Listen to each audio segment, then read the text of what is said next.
I'm an electoral area director for the Strathcona Regional District, and I represent electoral area C, which is the area that the mega proposal was in. I've been a 10-year member of the Union of BC Municipalities Executive, and I was actually the president of the UBCM for the year 2000-2001. UBCM represents all 184 local governments in BC. That pretty much takes care of all the people in the province. I guess just for this opening salvo, why is clean, green energy important to us at local government?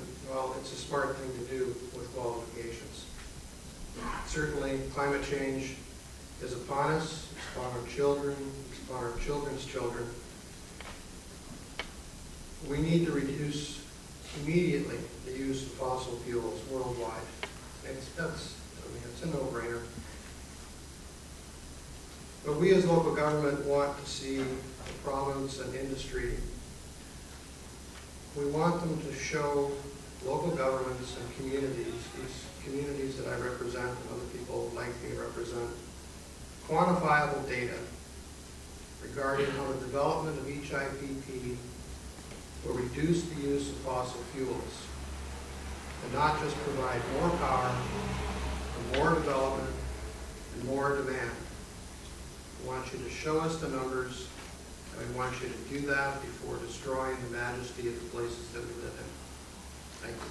The focus here is not so much on the particular technical solutions, but the higher level political or economic, social, environmental factors, considerations that would need to be addressed if we're actually to find solutions which are viable. I'm going to ask you to raise your hand if you wish to speak. Lucia's going to be keeping a speaker's list, and we'll go from there. Jim was the first off the mark. Yep. Okay. So the first question, I'd suggest the following solutions. First of all, for the province to acknowledge the mandated jurisdiction of local government by repealing the section of Bill 30 that removed local government's right to land use planning concerning IPPs. To listen to the voices of all 184 local governments in this province, as represented through UBCM, when they put forward year after year resolutions regarding the unfair process around IPPs. To work in a collaborative and transparent manner with local governments and communities prior to issuing licenses and tenures for these often destructive projects. To realize the flawed process by which Bill 30 was introduced by passing the legislation on March 18, 2006, and then consulting with UBCM on March 25, 2006. Somehow that seems a bit backwards. I think lastly, for now, senior governments must have the courage to legislate the reduction of fossil fuel use in all sectors. Suggestions of NIMBYism are not really productive nor accurate. Some places are sacred. Some places must be preserved for adaptation. We're way beyond mitigation. Preserving every ecosystem possible is what is going to get us through some of the impacts of climate change.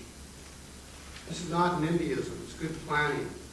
We've heard about the benefits to communities, to some small communities, but what about the impacts to those existing activities in those communities? They're huge. In my community alone, many businesses will be impacted by the Butte project. As far as individual projects, many small projects, First Nation settlements, small communities, small camps, to do run a river, to get them off diesel, great. Lots of support. We've supported the first tidal power zone on Quadra Island. We'll support more in appropriate places, appropriate sizes.